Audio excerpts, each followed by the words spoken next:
First off, rest in peace, neighborhood nip. I ain't crip, but I'm on that neighborhood shoot.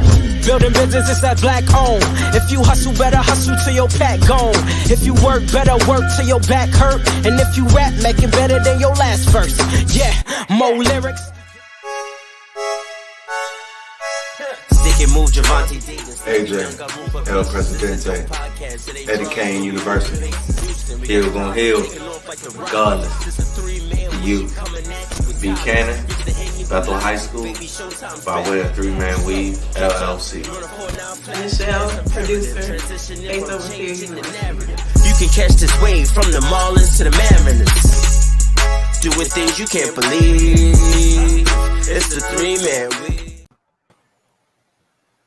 Yeah, you back. You back. What up? What's going on, people? Y'all already know who it is. It's your three favorite guys from the 3-Man Weave podcast. As you can see, all three of us are back. So that must mean the Washington football team must have won this week. What's going on, fellas? How y'all doing?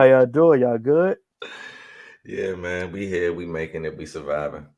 I can do a little something, you know what I'm saying? That's good. This episode 124. 124. Okay, 124. Okay. Yeah, we good. Y'all know y'all can catch us on all major podcast platforms, 3-Man Weave, Instagram, Twitter, 3-Man Weave _ We also on TikTok and Twitch, 3-Man Weave _ You can email us at podcast.3.man.weave@gmail.com. As y'all can see, I'm Hill, and Hill gonna heal regardless, baby. But who do I have with me?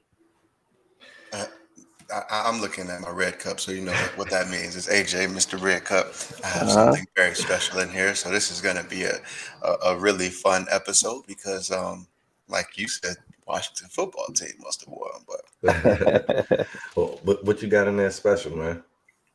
a little Terramana tequila, Okay, and that's it. All right, well, they know who it is. It's their favorite guy. You know, it's me, B. Cannon, Washington fan extraordinaire. But I'm here when I lose, baby. So it is what it is. Unless I take PTO, which, you know, we working on packages for podcasts to make sure y'all get y'all PTO out here and y'all benefits. So, you know, we coming through. But other than that, we here to cut the cap. And that's a fact, baby. Let's get it. That's a fact, man. I seen something on the social media that my guy, Big Tigger, is returning. Yeah. I got excited because that was super excited. That's real near and dear to my heart right there. It was only 3 people that inspired me to, you know, go to college, and I'm gonna. Yeah, it was Stephen A. was one of them. Stuart Scott. And Big Tigger. Nah, Big Tigger was a positive influence when we came up. No front, man. And I was figuring that I'm like, okay, when I graduate, it should be his time to, you know, leave the basement. I can just transition. I can just go right to the basement. I could continue the same exact show. I could freestyle just a little bit. He can actually rap though. Yeah, I think he's really underrated on his rapping ability. But he started off trash. I think he just got better from being on there. But he was actually freestyling though. Like he was really freestyling. So you get points for that. Facts. Like people coming in with they got a written joint already prepared. Yeah. He actually, the beat drop, he actually got he genuinely freestyling. That's an art that a lot of people don't have. So facts. I got excited when I seen that he's returning. Big Ticket, the basement is returning. Yeah. AJ, you wasn't out. AJ, you wasn't outside. Shit, I was outside.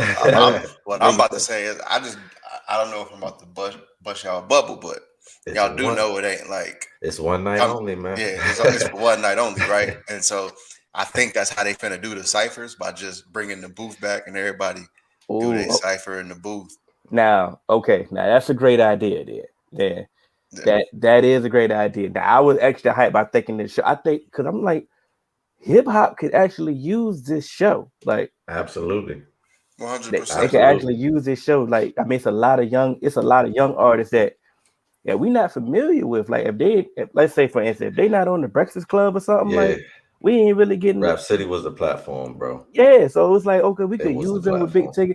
Big Tigger would be comfortable. He wouldn't ask them nothing crazy. They'll feel comfortable to say what they got to say, promote what they got to promote, and we could actually get some new artists. You know, I'm gonna put y'all on the spot. Okay, because I already know who I'm gonna say. I know your question. Go ahead. Favorite Rap City in the Basement moment. Cam. I'm about to say this is easy. To me, it's got to be Cam. Just counting the money while he, doing his freestyle. Like to me personally, that's just iconic, bro. Like that's one of the most. That's and one he of the killed it.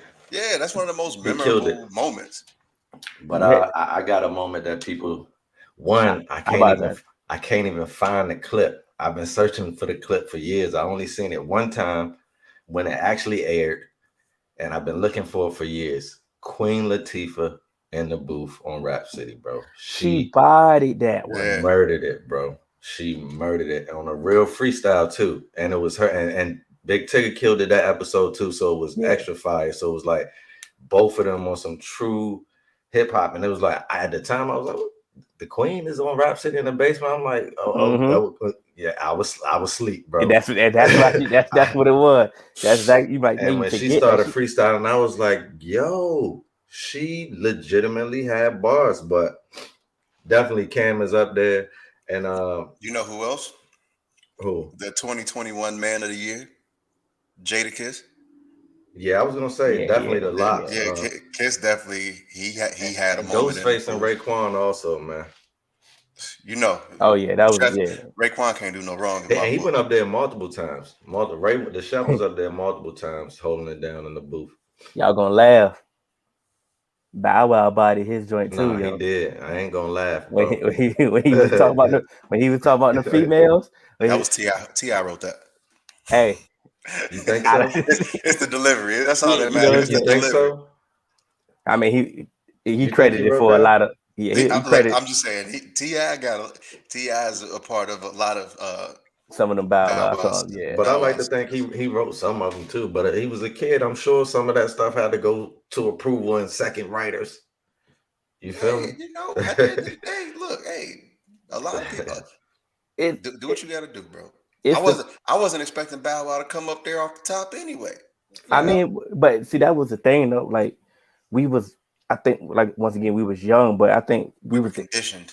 We were conditioned to think that they was actually freestyle. Because somebody went up there. Was it? No, that wasn't. Sometimes we knew though, man. When the background people started knowing it, we knew, bro. I'm like, nah, your mans know it, bro.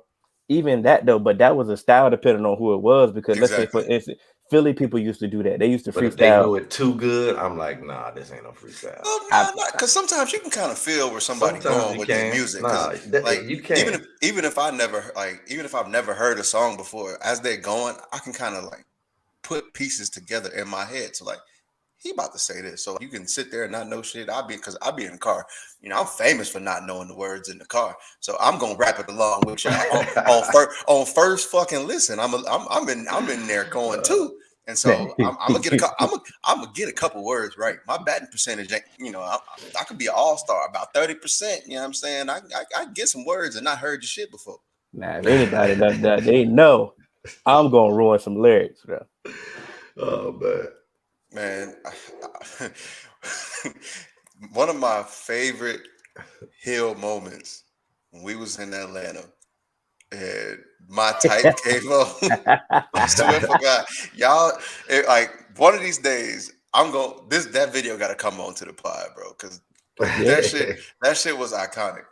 But bro, because Fat Joe told me, and it was the heart of him beefing with 50, he was jamming on 106 in Park to little bit, and Free had asked him, she's like, what you doing? He like, hey, listen, good music is good music. You can't deny it. So it was like, hey, what he said that some things just stick, and I'm like, all right, that Sweetie came on, bro. You can't deny it. It was a hit. You can't deny it, man. So did y'all get a chance to listen to the Meek Mill album? Yeah, we did. I did. I'm actually shocked, AJ. No, I'm not. You traveled this weekend. Exactly. The only reason why I did is because I traveled. Yeah. Hill of all people knows that I don't really run to Meek albums because I'm not one of those people that's just gonna love an entire Meek project. Mm-hmm. I mean, I've only liked two of his whole projects. I won't run to it, but I was traveling. It dropped when I was traveling. So I said, I'll give it a listen.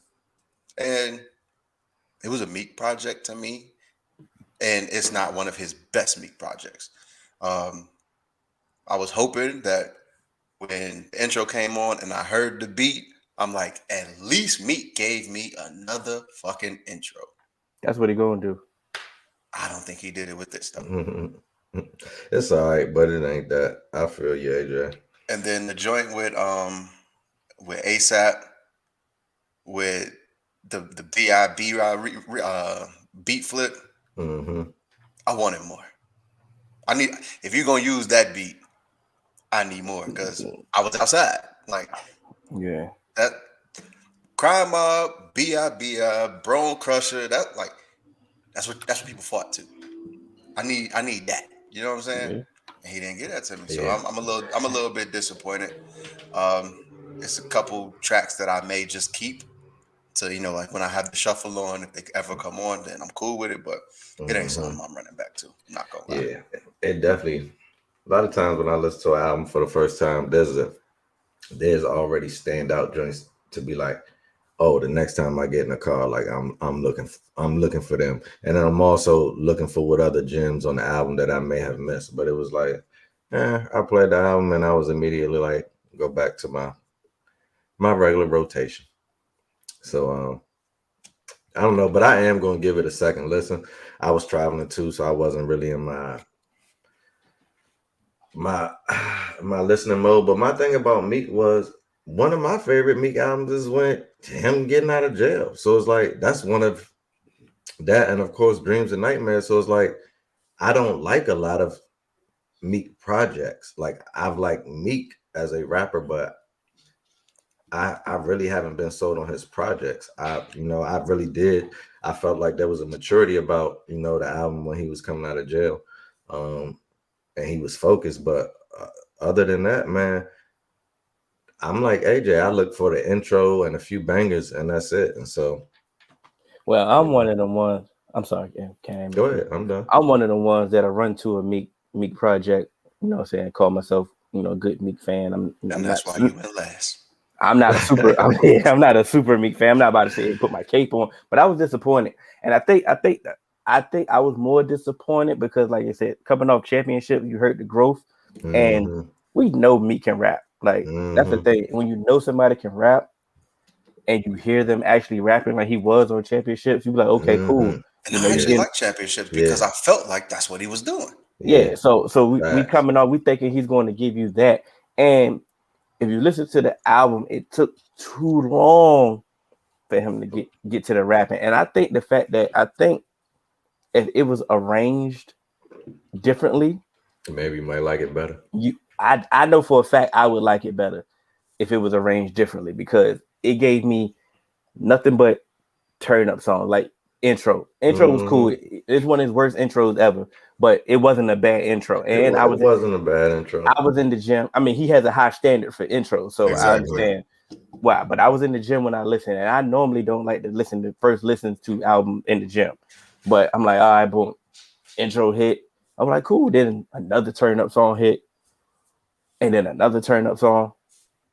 And then another turn up song. Auto tune too, man. And then another turn up song. And then, like I said, I'm like, hold on. I'm like, bro, rap.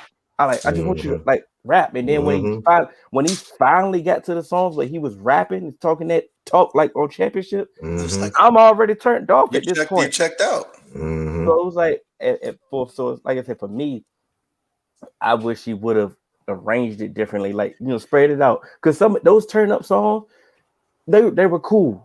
It just wasn't what I wanted. And what I like about a Meek album is I wouldn't trust Nicki. He showed the versatility. He's a versatile. He's a versatile artist. He can turn up. He can hit you with that sad, real talk.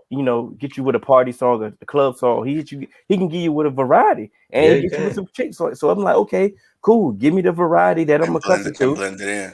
Cool, but it was just arranged. It was arranged poorly.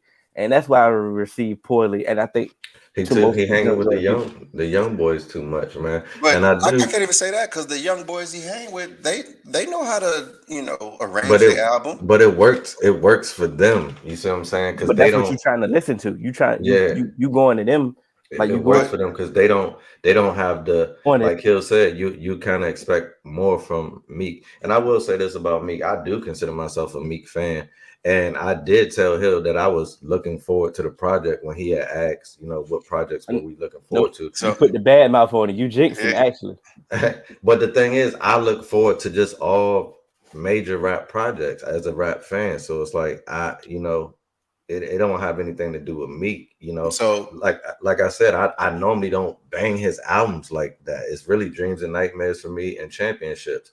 But I do look forward to them because I just want to see, what it could be, because Meek does have potential and he is one of them ones, I feel like. So I got a question. So I happened to see a retweet, and because the retweet was somebody that I don't really respect, I didn't watch it. But the title said that Dream Chasers and MMG affiliates both pulled guns on each other, and this was reported by DJ Academic. So I didn't watch the video recently. Yeah, recently. So if there's dissension in that MMG,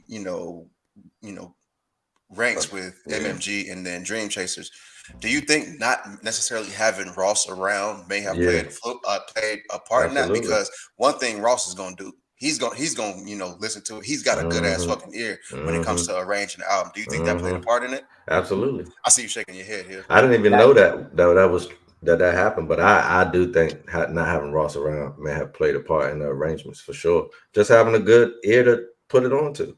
Not to me personally, because I don't think the only Ross influence that I've heard from Meek was Dreams and Nightmares. Like, okay, cool, but like let me say it. Finish what I'm saying. Ross' influence was on Dreams and Nightmares. His other albums where he was growing and showing his versatility with other records and all that, I don't think Ross had anything to do with that. I'm not saying Ross influence. I don't want you to get it twisted. Yeah, I'm just saying talking about an ear, like so like arranging. So like what Nip said for Nip's last album, right? It was arranged completely different. He spent the weekend with Puff, and Puff said, "Come to the studio, let me executive produce the album." And he did rearrangements on pretty much a lot of tracks on the album, brought in live instruments, and the finished product, Nip said the finished product is a lot different than what Nip gave to Puff. And that's the classic album that we got. So just him being able to hang with his man and listen to it was like, bro, you got everything you need. Let's just tweak some things. And I feel like that might have helped if Ross was around. My thing about it though, if you listen to what was the MMG joints album collab album? The posse joints. I think it was just MMG. I think it was just the MMG joints. They had a title. They had a title, but anyway, the first one was Maybach O was the star. So I don't. The first one was the best one. Cool. It is what it is. That's cool. The more and more they did 2 or 3 of them. They did 2 or 3 of them, and the more and more of those was Meek influence type. No, yeah, absolutely. Type. So I'm not saying that Ross really had too much influence. I just think that this ain't got, because I don't think Ross had anything to do with championships. This is solely on Meek, in my opinion. Not, but I feel like he probably called him and said, "Listen to this, big bro. What you think?" And he probably said, "Bro, you fucking ready to go with this one." Excuse my language. I mean, and I don't feel like, and I don't feel like he got that this time. You feel me? Because ain't no way Ross would have said that this time. All right, I got a question. So for us old heads, per se, I know we talk a lot about music from our generation. I'm almost certain that y'all didn't listen to this album. But as old heads, what do y'all think about NBA YoungBoy and his like influence in the music industry right now? Because a lot of people don't know, like, He is he's the like one of the most streamed. Like he's like the most streamed rapper on YouTube. I think people he know. Literally just dropped the album, outsold Drake. Nobody's talking about it. I literally think that he doesn't get talked enough about in this superstar ranks, even as one of the younger rappers. And I just think doing what he does and not a whole lot of publicity, that's just amazing. No, he's consensus number one to the young people, bro.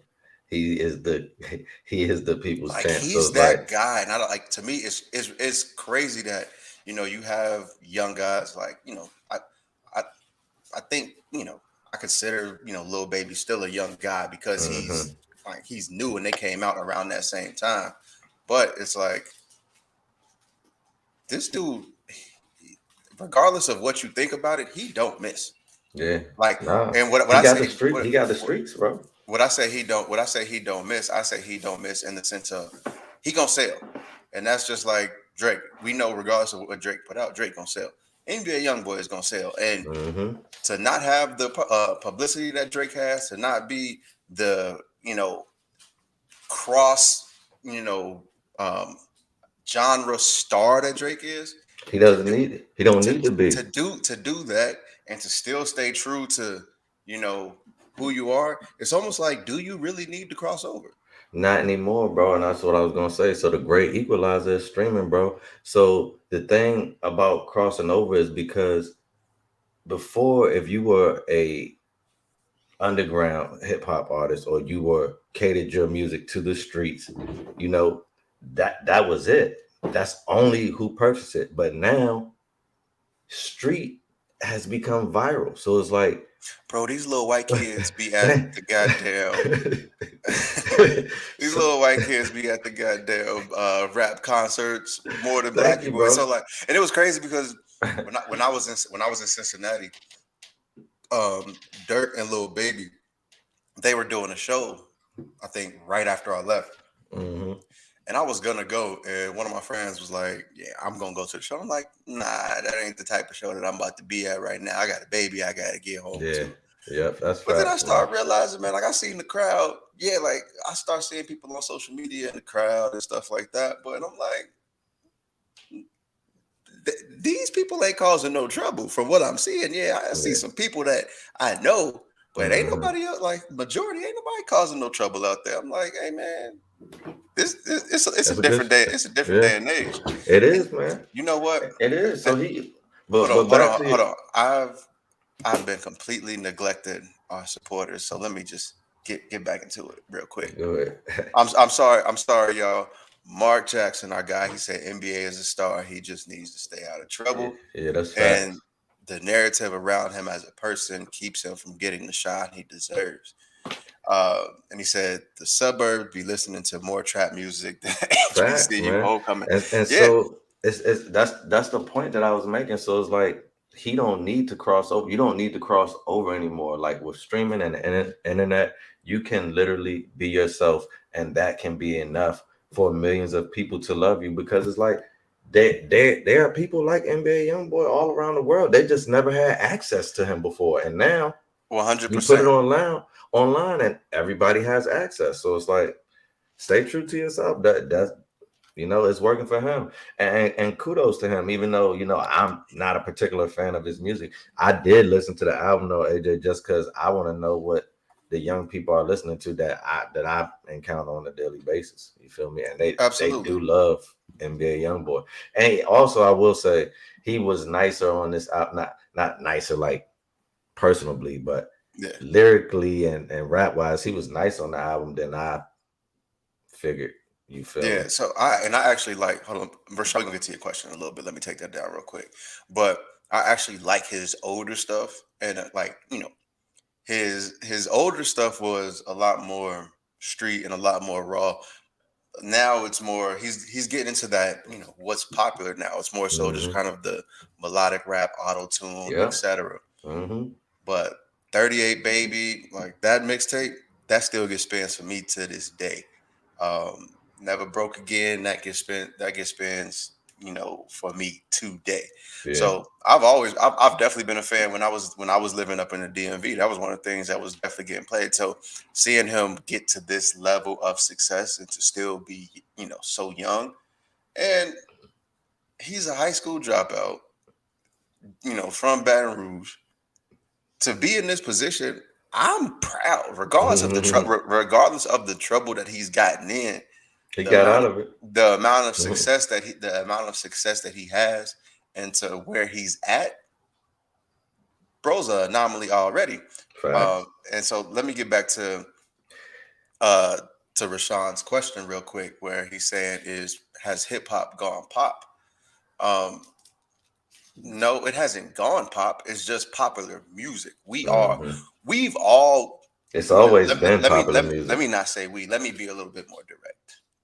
It's always been popular music. Black Americans and just Black people, Africans, anybody from the African diaspora, all of us, people that look like us, have always set culture.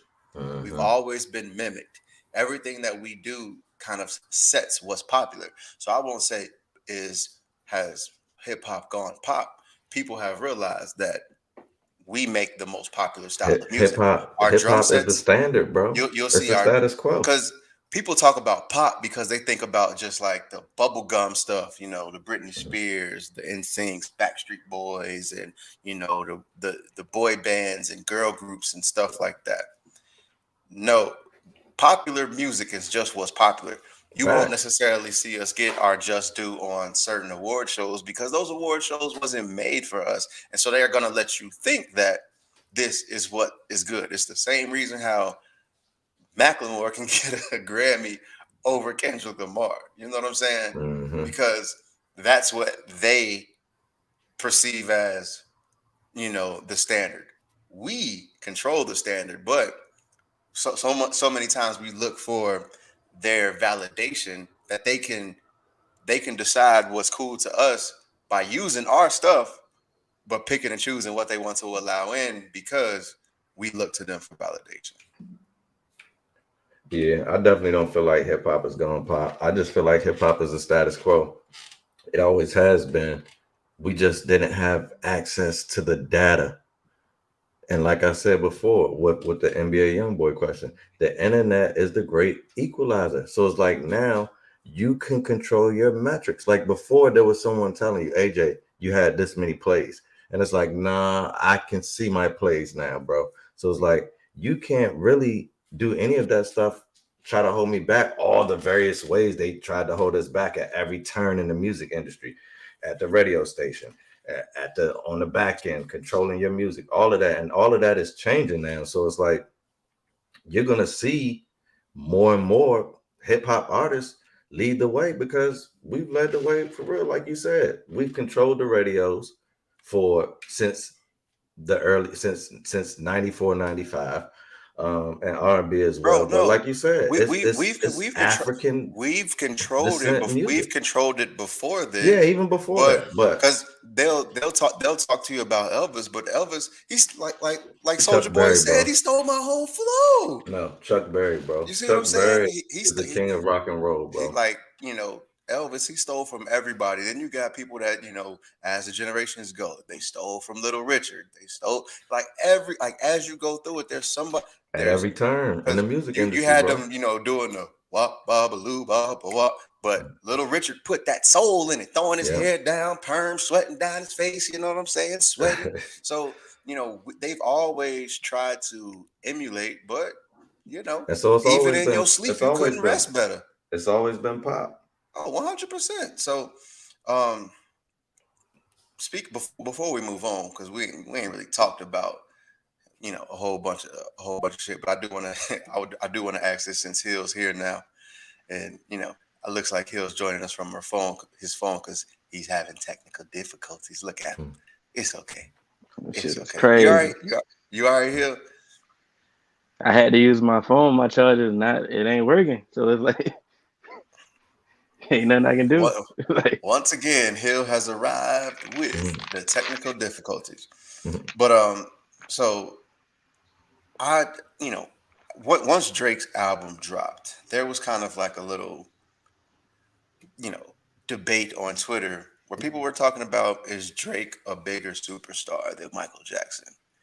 And bro, to be quite honest, I feel I just feel like, yeah. Okay, so if we ain't got to talk about it, then Thank you, that's bro. cool. Let's move on, man. All right. So, since we're not going to talk about the certified lover boy, I think it's only right that we talk about, the real certified lover boy. The real certified lover boy.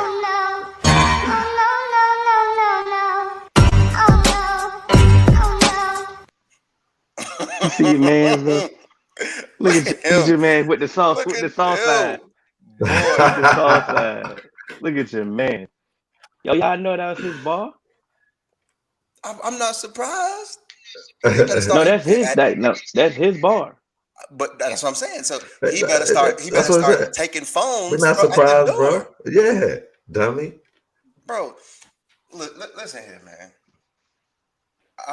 I've always said that I don't think this is going to work for Urban Meyer in the NFL, just because, like I said before, everywhere he goes, he's used to having full autonomy and control over everything, and it always ends in controversy. This shit is about to end before it started. Once like I said, bringing in Tebow was a terrible idea, because it's like, hey, who is he? Why is he getting a shot? Then you don't name a starter with, okay, Gardner Minshew, but bro, you're not like Gardner Minshew versus Trevor Lawrence as your number 1 overall pick. Like, nah. And you just keep doing some questionable shit over and over and over. And it's like, let me not forget, it started with the strength and conditioning coach. He don't know how to read the room. He's doing all of this shit. And then now this, your team flight out of Cincinnati, you tell the players, all right, y'all go ahead, board the plane. And that's what it is for me. I don't even care about all the other stuff. I'm gonna stick around in more ways than run. Yeah. And then this video comes up.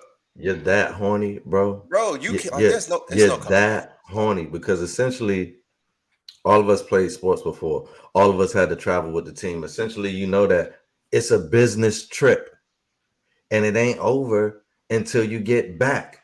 You see what I'm saying?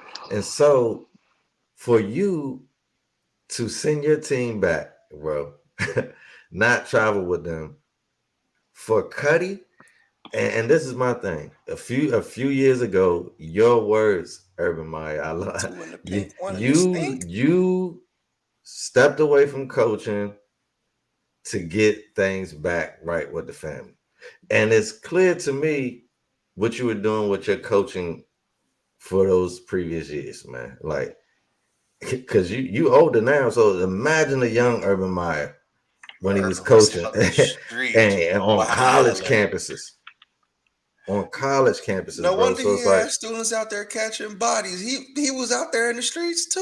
You see what I'm saying? So it's like, bro, this is what you're doing, and it's like your team is not in position for you to be doing that. There's teams who's winning, and their coaches are on the plane going back with the players, man. It's still a pandemic. How you supposed to no mask? How you supposed to have your team, ask them, hey, I need y'all all to work hard. I need y'all to take this serious. And you bouncing out on business trips, trying to get your little stinky finger. And COVID protocol violation. You should be off this week. You feel me? And you're not helping us get wins anyway. So it's like, bro, next man up. Now, Hill, it looks like you got a lot to say here, because I know you said you think it was going to work. I'm just listening to you, and it's funny because it's like last week you was all pro player and you was all defending the player that quit in the middle of the game. It was all, I'll take him on my team. I'll do all that. Yeah, this is a player. I'll let you go, right? Yeah, okay. I'll let you go, right? All right, cool. So now the team get 10 days off. Now, teams get 10 days off to do whatever they want to do. Obviously, when you play on Thursday, you really don't have to come back to work till Tuesday, Wednesday anyway. Hold on. No, go ahead. I'm just. So, I have a point. I don't forget it. So if this was any other player that was in the club, we wouldn't have an issue. But the problem with people really, and Cannon, I agree with you. I'm not taking anything away from what you said. My thing is though, only reason y'all have an issue with what Urban Meyer is doing because y'all trying to pinpoint, y'all trying to piggyback on y'all didn't think this was going to work anyway. That's it. If this was John Harbaugh, Jim Harbaugh, anybody else, we wouldn't have not one issue. It's the fact that y'all already saying that Urban. I'm not talking to you, Cannon. Not talking to you, Cannon. You made your point clear. My thing is though, y'all already said this wasn't gonna work. It was gonna end in controversy. It was all gonna. It only looks bad because y'all really want it to look bad. That's all I'm saying. But he helping it though. Exactly. And then wait. No, I felt everything. I felt everything you said. Let me join in real quick. It's not that. Yes, on Thursday nights, you are. Like you said, you finna get 10 days off. You ain't gonna play again until Sunday. But my thing is, what most players do, even if they play in their hometown, usually you still have to travel back with the team. First. The team traveled back. Urban Meyer stayed his ass in there so he can go ahead and get him a little stinky finger. So what I'm saying is you holding your players to a certain standard that you're not holding yourself to. How you send your team back? Bro, you are Urban Meyer. Go ahead and catch a flight back the same day. You got 10 days off. That's what other players do. They will go out. They will fly into their city and then they'll touch down and they'll hop back on a plane and go right back. They won't even miss. Some get permission to stay there. Some get permission to stay there. But some get okay. But if some get what's so different about it, Candy? Oh wait, if some get permission, why it shouldn't have been no. Hey, Urban should have been like, hey guys, I'm in my hometown. The coaches don't be doing that. And this is the one point that I was gonna make, and I said it to AJ prior when he was uploading the video, bro. One, Eric Bieniemy can't even get a job. Right, as a head coach, and he's proven in the NFL. Urban Meyer's done nothing in the NFL. He gets a job, bro. You and I both know had Eric Bieniemy been given a job, and this video came out, he would be fired the next morning, bro.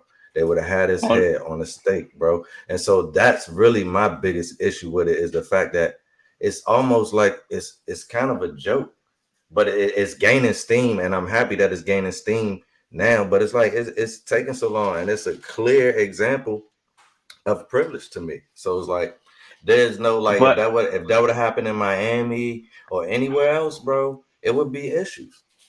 But the thing about it is, and I didn't want to piggyback off. I didn't want to take Mark Jackson's steam because he said it in the group, and he said it here, like you said, Dwayne Haskins got killed for doing the same exact thing, and I get that. The only difference between is Urban is a proven winner. You can say whatever you want about him leaving. He's a proven winner in college. Why he's not a proven winner, bro? That's winning. That's winning. But it's not. It's different. It's like I can be the best fry chef at McDonald's. Don't mean I can cook a steak, and that's bro. why I brought up Eric Bieniemy because he's done more in the NFL than Urban Meyer has. So it's like why just by being on the staff. By being on the staff of a Super Bowl. By being on the staff. Yes, calling the plays and running the show, man. You heard Andy. You heard him. You heard Andy Reid, man. I'm not. And I'm just saying. So, but we're talking about somebody at least being on the staff to somebody. Took three programs. College, albeit. That's what put him in. That's what put him in position. Because Nick Saban couldn't even be good in the NFL. That's Nick Saban. What about Pete Carroll? What about Pete Carroll? Okay, so just like there's other coaches. There's other coaches that are proven winners in college that have come to the NFL and haven't done anything. Yeah. So what I'm saying is winning in college doesn't mean success in the NFL. So like I said, that's but we don't get. We're not giving him a chance either. Saying he's a proven winner that's apples and oranges. You ain't proved you a winner in professional. Yes, it is. Because you're not a proven winner. That's not. It's the same thing. It's the same exact thing that you tried to reach for last week. It's the same thing. He's a proven winner. What did I reach for last week? Where's what did you mean? What you reached for about this dude quitting in the middle of the game? All of a sudden, you made this whole soliloquy about anything else. Everything I said, no, it does, because everything I said about him and pertain to college. I didn't say he's gonna get, like, just because he was at Ohio State, meaning he's gonna get to the NFL. I said if I was a coach, I'd give him another chance at a lesser school. Where's the discrepancy in that? But this is one season. I mean, they did have the number 1 overall pick last year. I mean, we assumed that they were going to be trash. So we know they're going to be bad. Piggyback on the point. If we know he's going to be bad, then but he got to lead by example, bro. Like, that's what I'm saying. And we get that, but we're just saying, like, as a coach, if you know y'all was trash last year and you're a proven winner, then you should know that your first priority is culture change. If you you see what I'm saying? If you're not even locked in, you're not going to be locked in. Setting a poor example for culture change. Because if you a proven winner and this is what you're going to put out to us, then I'm going to follow your lead. Facts. They already wasn't buying in way before this. They was talking. But I'm just saying they really not buying in now. Because it's a lot of shit that he did that made them not want to buy in. And that's what AJ was listing off. Hiring the strength and conditioning coach, bringing in Tim Tebow, giving him a whole shot. Immediately fired. What? He didn't immediately fire him. He fired him once he got backlash. Yeah. You should, like, as a coach, you should be smart enough and read the room. Hey, he just got let go for calling players the N-word and all types of other shit. Maybe I shouldn't bring him in when I'm coming into this. So then he did that. Like I said, bringing in Tim Tebow and have people looking around like, why the fuck are we putting him at tight end? He ain't played football in 8 years. We got when there's tight ends that you can bring in the camp. And then you coming in, you not naming a starter between Trevor Lawrence and Gardner Minshew, and a whole bunch of people like, hey, people do that all the time. Okay, coaches do that all the time. But they do it, but not coaches that's not flying back with the team and getting sticky fingers though. So if you see what I'm saying? These are coaches who are dedicated, drawing up the plays and leading by example. So it's like, if they want to not make the decision, they've earned the right to, man. That's how I feel about it. And then this is just my last point. Coaches do it all the time when they bring in a quarterback. Post that comment, man. Hold on. Give me a second. Coaches do get a number 1 draft pick, and then they'll bring someone in sometimes and say, you know what, there is a quarterback, battle.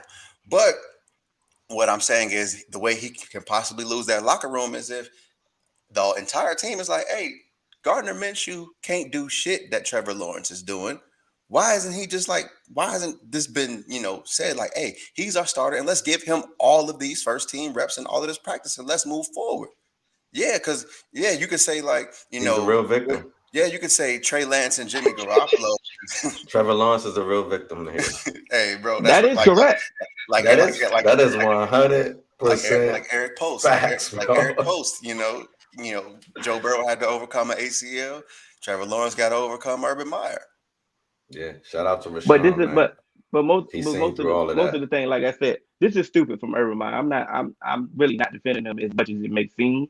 But what I'm saying is, people are trying to piggyback on the point that they already proven it, that this wasn't going to work. It's like, see, I told you it wasn't going to work, and it's like, all right, cool. They are doing that. Right, you won. Good job. But this is my thing. If you know people are trying to do that, if you know people are going, that's my thing, right? Whoa, so if you know, hold up, Cannon. We talking about somebody that already can't read the room. Like I said, see, I'm not about to keep. But that's why I'm just saying it's not really that. But no, I'm kind of trash anyway.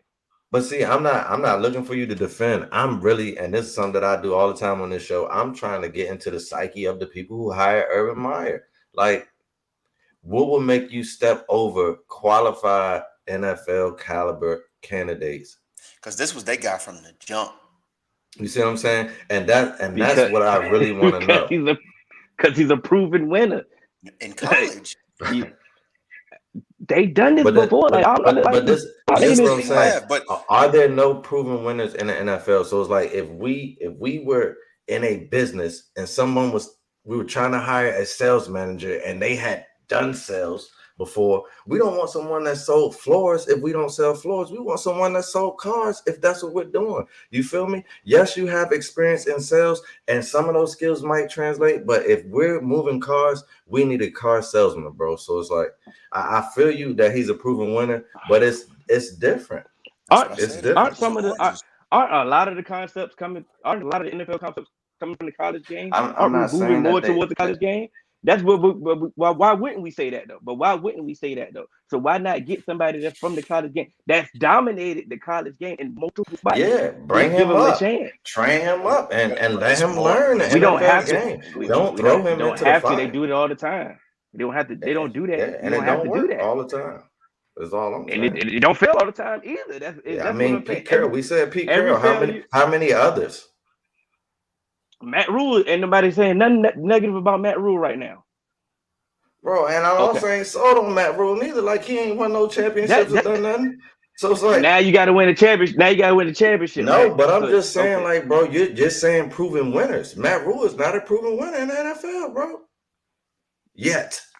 No. Thank you. You see what I'm saying? Yeah, he's got a good trajectory, but I'm not gonna say that he's Pete Carroll yet. You feel me? So, like I said, we have Pete Carroll. But you know what? How many others are there? You know what Matt Rule ain't doing? Matt Rule ain't out in the bar finger fucking somebody. Matt Rule out taking his daughter, getting some ice cream, and taking pictures with some families. What? I don't know what he did with you. He was just with you. Shout out to Matt. I don't know what he did with me. I don't know what he did. He definitely listen. Let me. He looked soft. This to Hill's point right now. Listen, when he seen you, AJ, with his ain't daughter. No telling where you was at, AJ. Ain't no telling where Matt Rule was coming from. It was suspect from the moment you sent me the picture. But what I will say is he was smart enough to make sure. Yeah, Chase was crying. He was smart enough to make sure that if he was filmed, that it was doing something family oriented. Chase was crying because I took him away from his ice cream. He was like, man, to take a picture with some dude. To take a picture with this guy. With this guy. Dude. This guy ain't never won. He ain't never won a Super Bowl according to Cannon. Give me by he ain't. I ain't making that up. That's what Chase said. Come on, man. And Chase filmed me. And that's why Chase was crying, bro, because Chase want to be around proven winners, bro. What I put. If Chase don't rock with you, why would I rock with you? And that's Chase wasn't here. All I'm saying. Chase wasn't here yet when I met Tony Dungy. That's all it was. I mean, Tony Dungy I'm sold on Tony Dungy. So I don't know why you brought him up. That's what I'm saying. Because I said, maybe he wouldn't have cried. Then. We all sold on Tony Dungy though. Yeah, I don't know why that would nothing. That's all I was saying. Because I'm sold on Dungy too. I'm just saying. Yeah, man. What we got next, man? I got a if we doing fact the cat, bro. I got one for fact the cat. Man. I just got a news update real quick. Marshawn Lynch to serve as the NFLPA's first ever chief brand ambassador. That's what's up, man. I don't really know what that means, but I'm sold, bro. I ain't sold at all. Listen, bro. They be listening to Marshawn, bro. He be making impact wherever he go and whatever he do, and he don't like to do cap stuff, bro. DeMaurice Smith ain't finna listen. He ain't finna listen to none of that, bro. But I'm sorry. Hold on, wait. They get one-on-one with Beast Mode. He might start listening because he just want to run through a motherfucker face over and over and over and over. But all right. Cannon has a question, so it's time to get to America's favorite game show.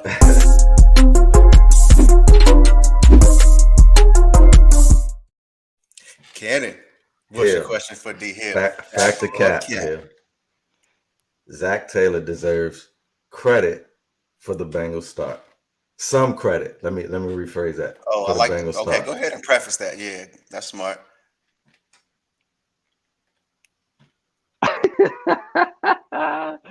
I'm going to say Cap, bro, and I'm going to say Cap because I've seen this type of coach before. I've seen this coach that just you have the talent and you really can't get you. They're winning in spite of you, and that's how I'm gonna leave it at that. So I'm gonna go with Cap. Wow. I will add this though. I say fact because AJ wanted a lot of stuff done this offseason. He Okay. did not want Penei Sewell. He wanted Jamar Chase. And I know that Duke is their acting guy, but he is in concert. Go to the bench, AJ. Go to the bench. You understand? Duke is in concert with Zach Taylor, bro. And so they attacked this draft together. They got rid of Bobby Hart together. They did a lot of stuff that AJ wanted done, right? And it's coming to fruition now and turning into wins. So I say that Zach don't deserve some credit is completely capped, bro.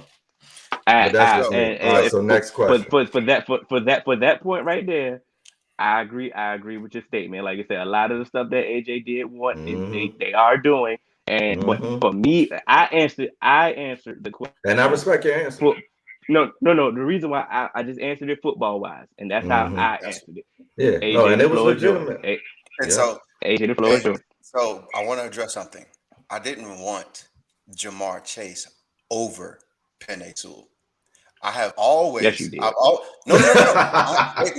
I have always said that there's more rounds in the draft than the first round. If we had to take Penei Sewell, I'm perfectly fine. The reason why I said that, I wanted Jamar Chase is because we gonna get it. Like, it's a deep tackle draft. It's a deep offensive lineman draft, and they played that. They played that card, bro. So once again, I'm not saying like, if he deserves some credit for that. Okay, but what I'm saying is, if we draft Penei Sewell, it's not the worst thing in the world. That's why I said Jamar Chase is going to open up our offense because it's replacing. It's not, AJ but it would have been smarter fit into this offense in a deep tackle draft. Okay, so that's what I'm saying. That's all I'm saying. That's all I'm saying. So is it factor cap some credit or no? Like I said before, we are winning on the field in spite of Zach Taylor. The game plans that Zach Taylor is putting in place as the offensive coach are absolutely terrible. We're winning because we have a lot of offensive talent. And the moves that have been made have been, starting to gel and stuff like that.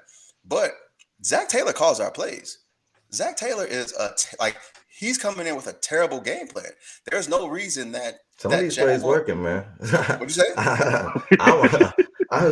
Bro, I'm watching this game, bro, and a lot of these plays are working, bro. And it ain't just because talent on the field. I've seen him scheme some stuff open, bro. When he was scheming.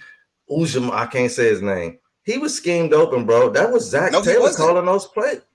So there's this man. When the last time this man cooked up in the league, Hill? There are three. You see what I'm saying? So is that something that he normally do, or you feel like he was schemed open, bro? I was watching that game, bro. Can I finish and tell you when? I'm going to tell you those three big plays that CJ Uzomah had. Can I talk to you about those real quick since he was schemed open? Bro, you got it, bro. It's cap. So are you gonna listen to me? We can go to the next one. Are you gonna listen to me, bro? You got it, bro. So you got it, bro. The first touchdown that CJ Uzomah had, guess what? It was an off the script play by Joe Burrow. Caught him, and guess what? Which they legitimately said that they be practicing that, bro. And you think Joe Burrow said let's practice this, bro? That's the coach telling him that, bro. When did Joe Burrow say he practiced that? You talking about bro? During the game, they legitimately said we went there and they practiced getting open when plays break down, bro. Okay, they practiced that. Okay, that's a standard. Okay, so that's why I said you got it, bro. If you believe it, if you believe that he don't deserve credit, he don't deserve it. The play in the fourth quarter where Joe Burrow threw that jailbreak screen to CJ Uzomah. Guess what happened? Joe Burrow said, we have never checked into that jailbreak screen with CJ Uzomah being the outside receiver. He's never caught that pass. And who installed the jailbreak screen? Joe Burrow. He checked into that. Who installed it, bro? For him to be able to check to it. Joe Burrow called that play on his own. He wrote it up and told these dudes that a play that they never practiced before or seen. Of course they practiced that, but it's not what Zach Taylor has called. He didn't put that in. They practiced that screen play, bro. Joe Burrow, being the cerebral quarterback that he was, called that play. Who brought Joe Burrow in the very first play? Who brought Joe Burrow into the Bengals, bro? Bro, did Zach want him? Yes. And then Sean McVay told him, if you take anybody besides Joe Burrow, I'm gonna come to I Cincinnati rest and my slap case, the bro. shit out of you, bro. That's a no-brainer pick. You're I taking rest my Joe case, Burrow. bro. Okay, well then let's move on. Because now Yeah. don't I've bring been him said that, back. bro. No, I've been let's move said on. that, bro. Okay, I've been cool. said that. It's You fine. still going? But it's Pat. You got one, AJ. You got Yeah, one, you know what I'm AJ. saying. I've been said move next on. question. Fuck it. Move on. I mean, the facts is the facts, bro. All right, fact Facts? the cap. Dak Prescott should be in the MVP conversation. Facts. That's easy. Yeah. Why wouldn't That's he not be? even that's all you got here, and you kind of looking like a homer with that one. Yeah, I'm gonna get mine off. Okay. But that's but we know that. No. You gotta ask us something. Come on, you got something better than that. No. The reason why I'm getting my homer off is nobody's going to give Dak Prescott the credit like he's supposed to. Nobody's going to treat. Nobody's going. I'm not talking to you. I'm talking to everybody else. We had somebody in the group come out of nowhere on a Wednesday night say, "Nah, I seen trash." that. Yeah, like you know what I'm saying. Ain't but nothing to do with that nothing. further lets you know that he's arrived, bro. What Cat Williams say, bro? If you got one hater, you need to be trying to figure out how to get two. If you got two, you need to be trying to figure out how to get four, bro. So the fact that if Dak was trash, you think people would? Do I randomly go in the group and talk about trash quarterbacks? No. I was saying I've been telling y'all Carr is trash for how long? Have I ever posted that? Because I don't have time to post about people who I think is trash. I could talk about that to my friends. You feel me? I want to talk about people that's elite when I go out there. So it's like I get it, but don't let the Dak haters fool you, bro. Dak is in the MVP conversation. I didn't even get all worked up. So let's go ahead. I know who said it. Let's say his name. Eric Riley. Why? Yeah, I don't know why. Dak Prescott MVP. Because he was bored. AJ, he was bored. He was AJ, bored go ahead and get yours. All right. And boy was on his mind, wasn't he? Oh, absolutely. You know, what's the remember the pic of Wolverine laying in bed looking at the picture? That's how he was looking at Dak. Like, I wish he was my quarterback. That's what it is, man. That's what it is, bro.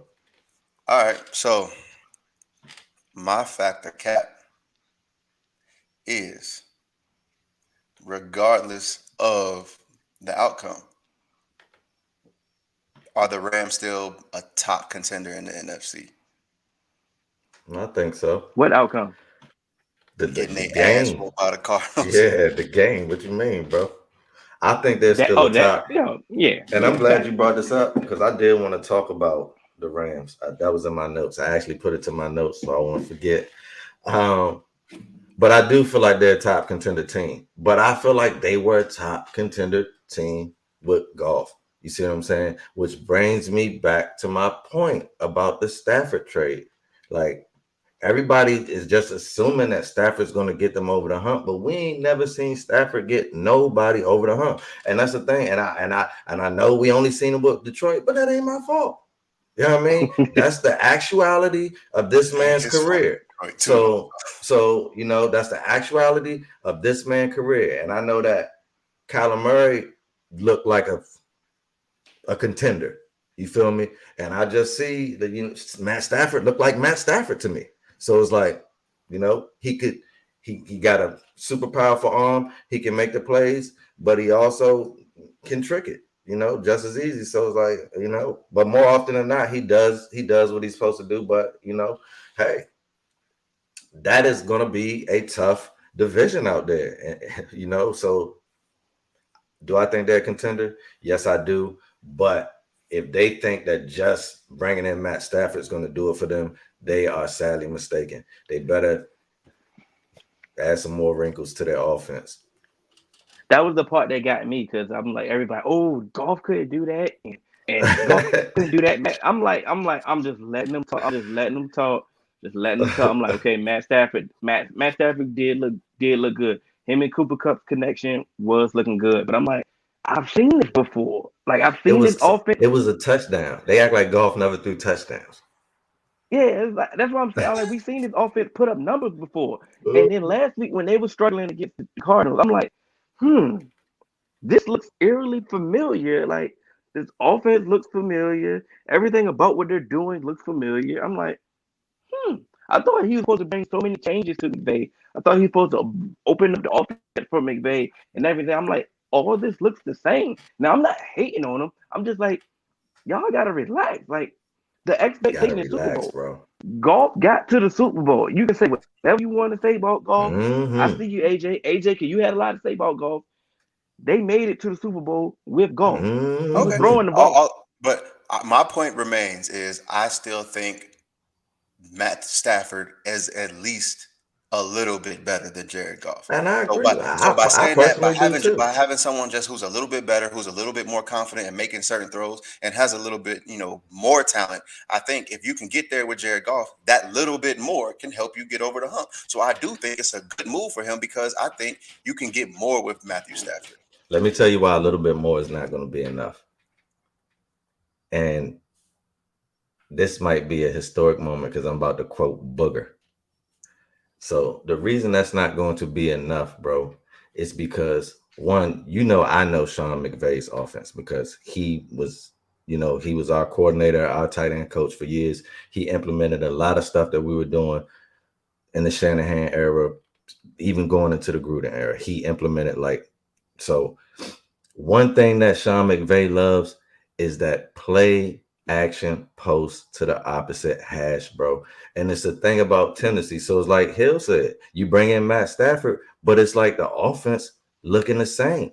You doing the same things, and Cliff got his boys ready. They know the Tennessee. So it's like when it was 3rd down and 5, they go into their key play, bro, and they made key plays on that ball just based off Tennessee. So that's why I don't feel like a little bit better is going to be enough, because this is the NFL, bro. You're going to need more than a little bit better if Goff got you to the Super Bowl. You see what I'm saying? You may not even get back with Stafford.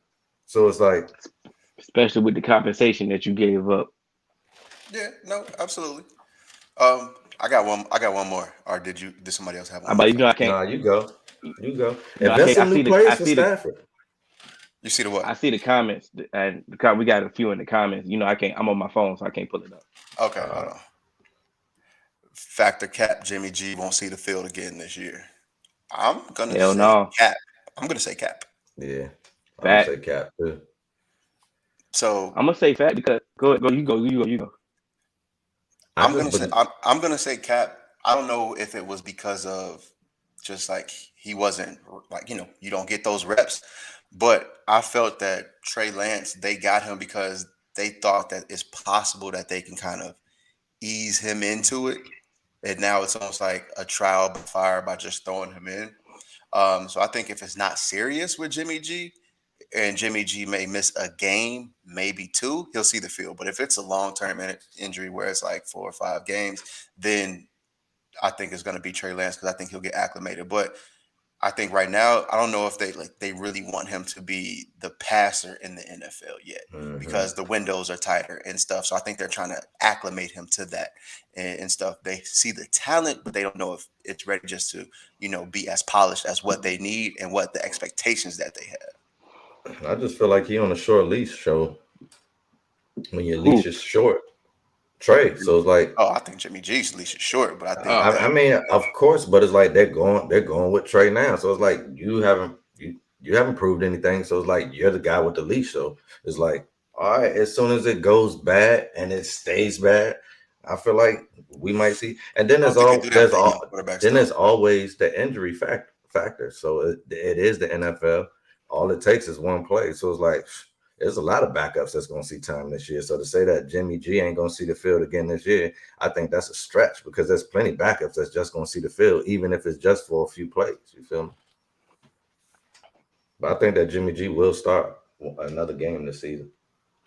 I think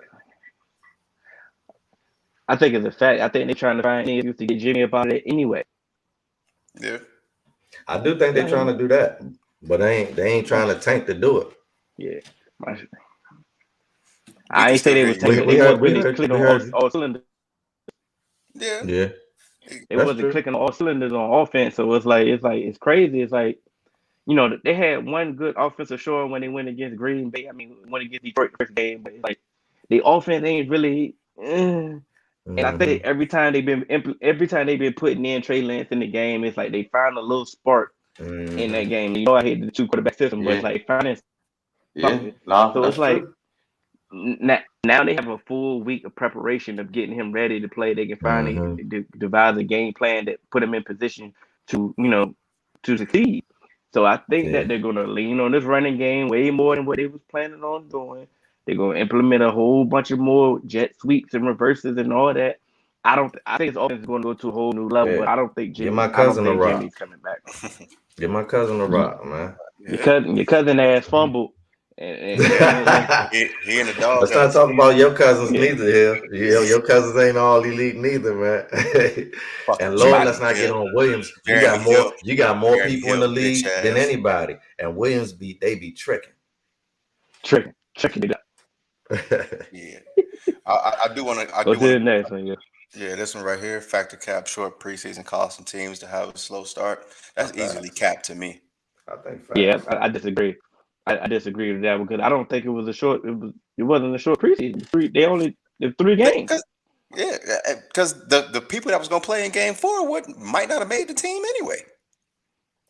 Yeah, but the reason why I say is some quarterbacks. So it's like some teams didn't play their starting quarterback week 1, then they played it just a little bit week 2, and then week 3 the backups played. So it's like it was different. So if you're used to so if you've been in the league 5 years, right, and you're used to having that same system of preparation and it now changes, I feel like that could cause you to have a slow start. Yes, you are a professional. You're supposed to make adjustments, but I feel like for us to say that that's cap is not being real, bro. This definitely was different for the players, especially the players who are not rookies. But see, that's my thing where that's why I say it's cap, because it's some quarterbacks that's balling right now that either took very minimal snaps in preseason or didn't take snaps at all in preseason. That happens even in even with 4 games. Okay, so that's what I'm saying. I don't think it plays any. We ain't talking about anomalies. We talking about the law of averages. So there are a lot of people that did start slow and needed those extra reps. And it's a lot of quarterbacks that are starting fast that didn't get reps and still doing it. It's a lot of teams some of these quarterbacks did get reps. Some of them held reps on their own and did stuff on their own. And they balling and cooking too. So there's a lot of factors that go into it. But it's just the NFL. Just because you have expectations don't mean you always gonna come out. But you cannot deny the fact that if we do something the same for 5 years and then we change it, that's not going to affect us, bro. I mean, they didn't have preseason at all last year, and it was that affected them too. You see what I'm saying? They say that didn't affect them, huh? It didn't affect it. It did, bro. Not everybody. It didn't affect who? I'm not saying it affected every. That's all I'm saying, bro. I'm not saying everybody for none of these things. I'm just saying, like, bro, there are some people that his question. Go back to the question. Short preseason caused some teams to have a slow start. Didn't say all of them. Yes, it did cause some teams to have a slow start because people this is their first time trying to manage that. Some teams mess it up. Washington in particular didn't know how to manage that. They messed it up. Fitz did not have a lot of reps, and you saw it happen. First game different than Ryan Fitzpatrick has ever. Yeah, but some teams was his question, not all teams. Okay, but you specifically brought up Fitz, and I'm asking you: has Fitzpatrick looked any different than he has looked in his entire career? That's the first time Fitz ever got hurt that early. So yes, I'm not talking about injuries. I'm talking about his performance. He didn't. He played 2 quarters and he didn't play a lot in the preseason. So I don't know. I didn't see Fitz, bro. That's what I'm trying to tell you. They could play the entire preseason. But your question to me was, did Fitz look any different? And I'm telling you, yes, because I did not see Fitz, bro. He got hurt in the second quarter of the first game, bro. Okay, how did he look in the first quarter? How did he look in the first quarter? Bro, we didn't have the ball much in the first quarter. So it was like he had 2 3 and outs on runs. So it's like it's not on Fitz, bro. He got hurt. Probably because 2 3 and he outs did not have enough reps, bro. Right? What? Going 2 straight 3. So you're saying that off a half a year, I'm supposed to be able to say he looked like Fitz or not look like Fitz? Like, bro, come on now. Like I'm just asking you to be real with me, AJ. That's all. But you did say you wasn't impressed with Fitz because he wasn't scoring in preseason. And part of the reason I wasn't impressed is because he did not have the opportunity to. So if you only had 3 drives, it's going to be hard for you to. So yes, I did say that, and I was not impressed. But he did not have a lot of opportunity, bro. And so, but I'm just saying that was what you said. Yeah, and no, I did, and I did for say your that, praise but I didn't. For Heineke. But also he didn't have a lot of prep neither. So it's like Justin Herbert and Joe Burrow didn't have a preseason at all last year. They came in, looked pretty well. Okay. Joe Burrow played some 3 snaps. Teams, bro. I didn't say nobody didn't look good, bro. Okay. I've said several times people look good. So you keep bringing up people who look good. I've agreed to that. But you're saying that it didn't cause nobody to have a slow start. I think that's but how BS, can we bro. How can we attribute that to having a slow start? Because there'd be teams that go 0-4 in the preseason and still win the Super Bowl. How can we quantify whatever you want? What's going to cause a slow start? Whatever you want, bro. Okay, that's cool. So let's move on. Because I've answered all of your questions, but every time I ask you one, you don't answer it, bro. What didn't I answer? I got a question. I asked you about Fitz, like out of that small window, am I supposed to be able to tell you that he looked like Fitz or no? And there's no answer, bro. So it's like, come on. At some point, you got to be real about the situation. Okay, Cannon, you got it. I got a question. I got a question. Who gonna win the fight Saturday? Tyson Fury, Deontay Wilder. I don't know, man. I'm going with a draw. So I'm gonna go ahead and say I have a parlay with Deontay Wilder just because he's the quote unquote betting underdog. I've seen the videos of Deontay Wilder training. I'm going Tyson Fury, unfortunately, and I hate to say that, here live on air, but I think he's gonna get outboxed. But who he is, he has the power to knock him out. We've seen that. So I hope he knocks him out. I think he can knock him out. But if he gets outboxed, it's gonna be a long day. And he looks the same to me. The exact same. He looks the exact same.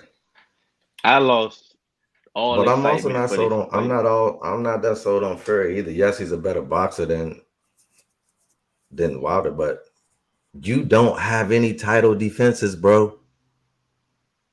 Because all your life, since you've been in this position, every time it gets it, there's something.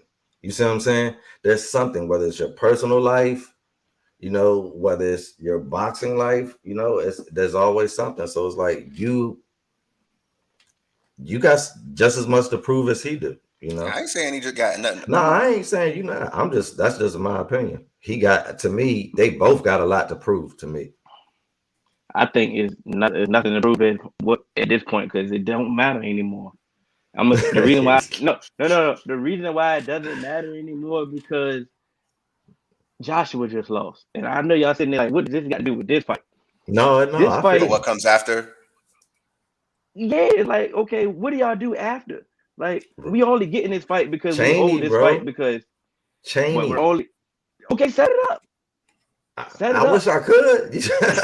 I'm not. I'm just saying. It's like after Joshua lost yet again, it's like we're supposed to be the next bigger fight. We're supposed to be Fury and Joshua. Like we don't get that now, or we don't really care to see it. It's like it's like what do we go? What is going to change from this result? You know what I'm saying? Like we're not gonna get a full fight. God, I don't want to see a full fight. And that's what I'm saying. People bet. If this one is a draw, I say I'm the only one walk away from this. Yeah, I will say, although he's not a great name, but just as far as boxing goes, like I've said, I've always liked Alexander Usyk. I've had him in my pound for pound for some time, and I do like the babyface assassin Adam Kalnacki. It's not going to be. I like Kalnacki. It's not going to be the. No one wants to fight Kalnacki. Yeah, it's not going to be the heavyweight fight. That is going to draw people across the world. But just for boxing fans, them going to be some good ass fights. All right, well I got this one for you, AJ. Let's see if you keep it real. All right. So you told me and Hill. You was an advocate for Lomachenko to be able to fight for belt so early. All right. in the heavyweight, they clearly ducking our guy Cassius. You know what I'm saying? He's undefeated, and they're not even talking about him as challenger. So it's like, how is that fair, bro? Bro, fair is where they crush pigs. What I'm saying is the reason, like I've said before, I was an advocate that Lomachenko got those what opportunities. Lightweight. He got those opportunities early because he had one of the greatest ever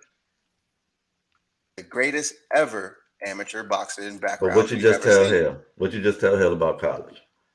Bro, what I'm saying is, once again, what I'm saying, he beat a whole bunch of people. That's why I said, are you gonna keep it real? Cassius he's had what, I think 12 amateur fights, 11 amateur fights. But so he's knocking everybody out as a pro. I mean, okay, yes, he's knocking everybody out as a pro. But you know, some things that happens is you build those amateur resume up. You beat some people that have already been champions and stuff like that. So you have showed your skill. Jaleel had how many amateur fights? Jaleel won 119 amateur fights, and he just had to fight up. And your boy had a championship fight. It's first or second fight, bro. Bro, but I don't care what your amateur jump was. It's not just his amateur, like he accumulated those rounds. He fought people in amateurs who are champions currently. So his name was out there. Yes, I love watching Jaleel fight, and I think he will be a champion, but he doesn't have the resume. I'm just saying nobody ever in history has done that. And that's based off that amateur career, and just like you were telling me about preseason, if we're gonna cross sports, there's always anomalies. I'm not talking to you about the anomaly, right? Since you want to use that, we're gonna use each other's words. Yeah. So I'm not. Vasil Lomachenko is the anomaly. Let's talk about everybody based off his amateur career, though. Like I said, that's not an anomaly because he's not doing that as a pro. He would be an anomaly if he was still doing that as a pro. So nice try. How was he doing it as an anomaly when he literally he's not knocking people out as a pro? So he just lost to Tiafoe, bro, and got knocked out by somebody else. So it's like, how are you the anomaly, bro? If you were the anomaly, you would still be doing what you did in your amateur career. And if that was the case, we would give a lot of people. He's never been knocked out. He's had bouts. He's never been knocked out. Dropped or whatever. Okay. Drop, same thing. That was the second time ever being dropped. I mean, hey. Okay, and that's fine. Happens to the best of them. I'm just saying, like, there you go. It happens to the best of them, right? You're still he still has 16 fights, bro. How many fights does Cassius have? Okay, but when Cassius and how many title opportunities has he had? Is like at some point, bro, the boxing business. That's why I really hope one of y'all sent me an article that said they're trying to bring the sanctioning bodies together and have like a league. I hope I said that, but it ain't gonna work because I hope they do, man. There's too much money that'll be. It needs to be get the money and fix that. All right, let's cross our fingers. Well, you know, as we finish wrapping this up, did we miss? I know we missed something on the list, but we missed the time. We need Cassius to get that title fight, bro, because we get the coverage. You feel me? We got breaking news from our guy Ross real quick. Ben Simmons is reconsidering his holdout. Of course. he got that first fine in the mail. You got to have leverage to hold out. You feel what I'm saying? You've been saying that, Hill. That's been your thing, bro. And I've always agreed with that. see, before we go, I'm gonna say two things about this. One, I know we're proponent of players have power in the NBA and you know, utilize your power, do all that. Bro, you ain't got no power. You and Rich Paul can try to flex all you want, do all you got. Y'all really don't have no leverage in this situation. You can force your hand to get traded, do all that. I understand. Good luck. But if they don't want to trade you, or they don't get the compensation that they want, you can just sit down. And it is what it is. Two, if we would have was that broke this story, somebody, not gonna name names, would have said, "Oh, we're picking on, we're reaching for a story." But hey, I ain't saying that. No, that's facts. And Ross, just text AJ or Hill, and you can get my number. He texted I'm on my phone. Like he don't have access, bro. But so about I wish. Use your iPhone, bro. Use those resources, my guy. The funny thing about it is, Cannon, what's your how'd you do in fantasy this week? I got 1 win, bro. I'm done with fantasy, bro. Like Mike Williams, I just needed 5 points to be global. Mike Williams gave me 1. Like it's disgusting, man. It's AJ, disgusting. how you do? So, 3-man league. I took an L, but it's like I'm hit by the injury bug right now. Like literally, my top 2 picks in every single league. So, in the 3-man league, Christian McCaffrey's hurt, and guess what? Joe Mixon is hurt too. And in the NFL league, guess what? Christian McCaffrey is hurt. David Montgomery's hurt. You had 2 number 1 picks. I had number 1 pick in every single draft that I've been in this year. I'm sick of you, bro. But well, so I got So I'm hurting. I was happy with my draft, but now I'm definitely out here trying to figure out. But McCaffrey coming back, you should be straight. Yeah, McCaffrey coming back, but I just lost David Montgomery and Joe Mixon. So David Montgomery said they said it's not an ACL, so he should be back soon too. But they've already declared him out 5 to 6 weeks. Well, it is. They said at least he'll come back. It's a knee. Well, shit, where I'm gonna be by the time he come back? Hey, hopefully down in the ranks with me. You feel me? Yeah, so that's good news. I'm talking about. Let me stop. The thing is, I only got 1 win too this weekend, so it sounds like we need to be watching There's No Crying in Fantasy, which is going on right now. Bro. That's fast, man. We about to end ours now. We about to head right over there so we can get some tips and try to find somebody in the waiver wire because injury bug is real. But y'all know I have Montgomery too in my league that I'm winning in. So me too. Catch us on all major podcast platforms, 3-Man Weave, Instagram, Twitter, 3-Man Weave _ You can email us at podcast.3.man.weave@gmail.com. I'm Hill, that's Cannon, that's AJ. We out.